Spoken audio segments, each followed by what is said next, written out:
Listen to this track going from the intro into the first verse.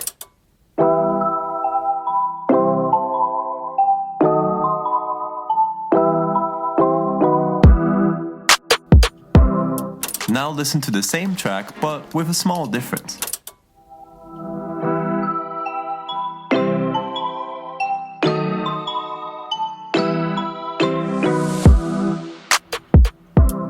You'll probably agree that the second sounds way better than the first. The reason for this? Transitions.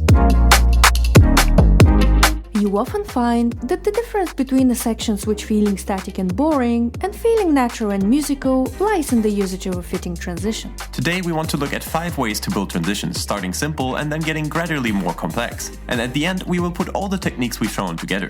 Let's jump right in! This first one is an absolute classic, especially in EDM.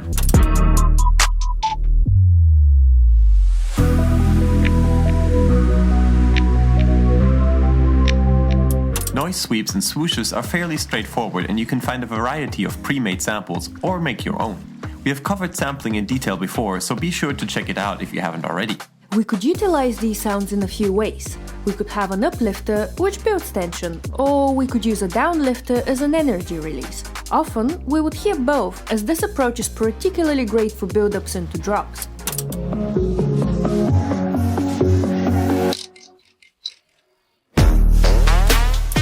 But we could use them for softer section transitions too, like this. While we would recommend you don't rely only on noise sweeps for an entire song, when combining them with other techniques you could get fantastic results. Keep watching to see what other techniques you can use. The second technique is all about removing elements strategically in order to prepare the listener for the upcoming change. We can do this in a rather in-your-face way, which we actually touched on already.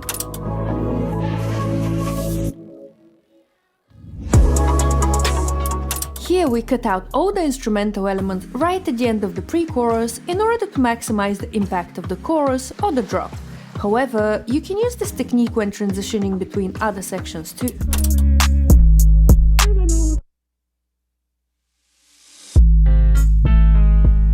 However, once again we can utilize this technique in a more subtle manner. Take a listen to this.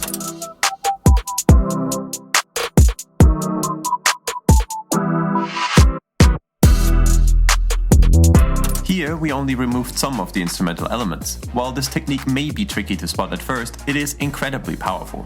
It works by lowering the energy gradually and thus signaling to us that something is about to happen. We love utilizing this when going from a verse into a pre-chorus, and we're particularly fond of taking out the drums, percussion and sometimes the bass. And once again, this technique is often used in combination with others.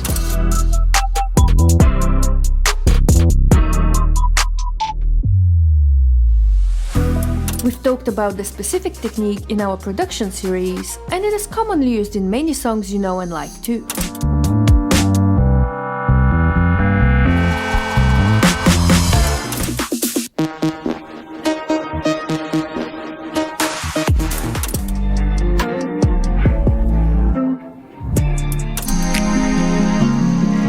While removing elements strategically can serve as a great transition, it may occasionally be a bit too abrupt of an approach. Instead of removing elements entirely, however, we could utilize filters.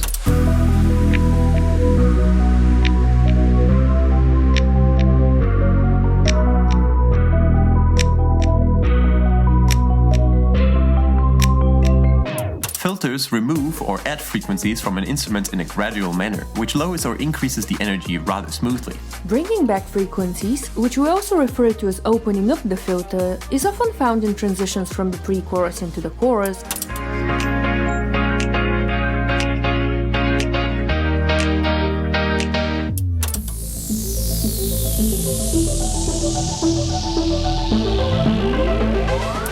Or from the intro into the verse.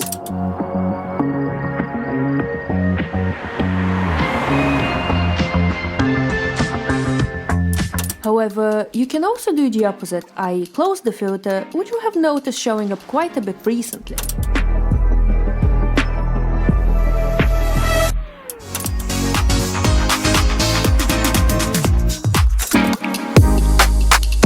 So far, far, we discussed approaches which work great on various production elements. This next one, however, is built around bass in particular. This is a sub-drop, and it is a great way to wrap up a section before going into the next one.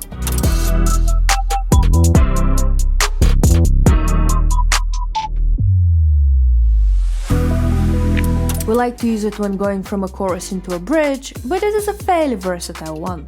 A sub-drop is created by gradually pitching down a bass note to create a sense of dropping or falling, thus the name. As it sort of concludes the section, the sub-drop acts as an energy reset before we bring the bass back in the next section. Here are some examples from K-pop.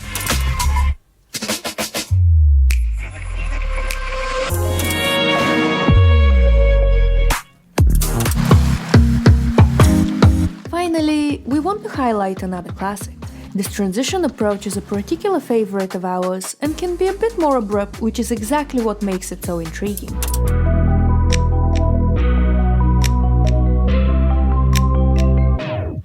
This is a tape stop, and it is caused by the rapid or gradual slowdown of audio. In Logic, it is quite easy to create this since it's built into the fade tool. However, you could always use a plugin to create this effect, including some free ones. Similarly to sub-drops, tape stops are an excellent way to wrap up a section, and this can serve as a mood switch. Let's take a listen at how K-pop songs have utilized tape stops.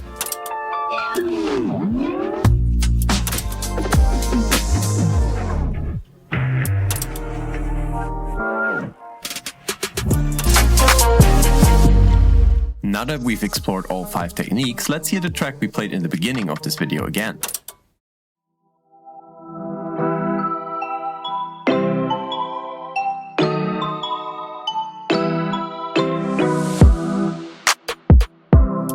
You can see that we utilized an opening and then a closing filter in the intro and a sweep when going from the intro into the first verse. And yes, we did something interesting at the very beginning of the track, which we will go into detail about very soon.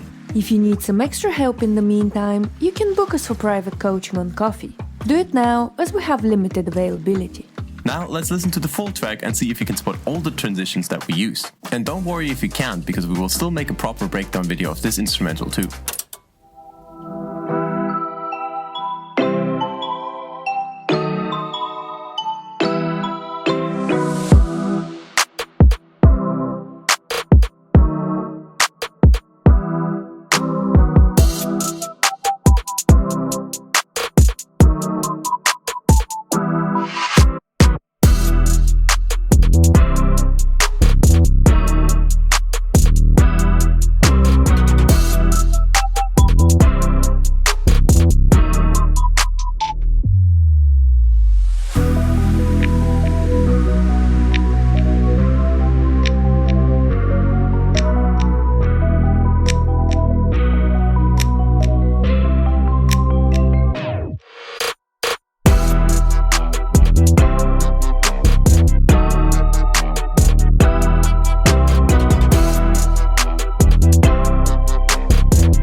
What do you think about these techniques, and what is your favorite way to transition from one section to another?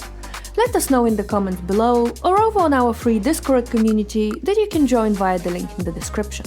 Of course, there are many more ways one can build transitions, such as utilizing chord movements, repetition, drum fills, and fear not, we will cover all of these in detail very soon.